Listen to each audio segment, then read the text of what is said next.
सभे मगहिया भाई बहन के भुलेटन काका के राम राम आथिन मगहिया खबर में सुनथिन देश दुनिया के खबर। छठ महाव्रत के आज दोसर का दिन खरना है। लोग ग्रहण करतन प्रसादी। बरती लेल शुरू हो 36 घंटा के निर्जला उपवास। जाति गणना के आधार पर बिहार में 94 लाख गरीब परिवार के भेटाए 2-2 लाख रुपया। मध्य प्रदेश में 76% तथा छत्तीसगढ़ में 71% वोट पड़ल।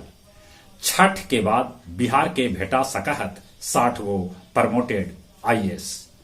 10 महीना में बिहार में 448 गो मोस्ट वांटेड के पुलिस कैलक गिरफ्तार।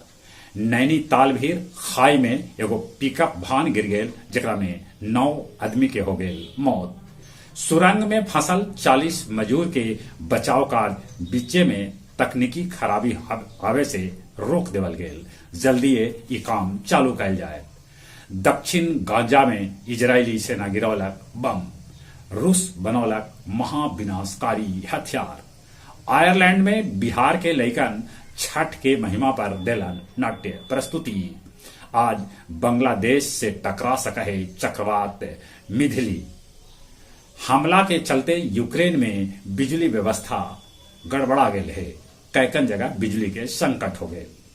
गया के डीएम त्यागराजन जनता दरबार में सुनलन फरियादी सभे के फरियाद। मुंडेश्वरी रोपवे के निर्माण जनवरी से करावल जा सका है।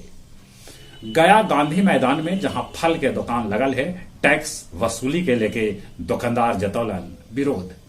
अवैध बालू लदल ट्रैक्टर बेलागंज के बेल बीघा में सड़क पर खेलाई एगो लड़का के कुचल देलक, हो गए लड़का के मौत। और अब कुछ खेल के समाचार। विश्व कप के फाइनल कल नरेंद्र मोदी स्टेडियम अहमदाबाद में भारत और ऑस्ट्रेलिया के बीच खेलल जाए।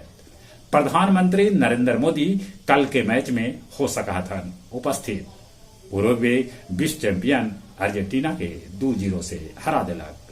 मोहम्मद शमी के गांव में बनावल जा सके है एगो मिनी स्टेडियम। चली अपने सभे के भुलेटन काका के राम राम।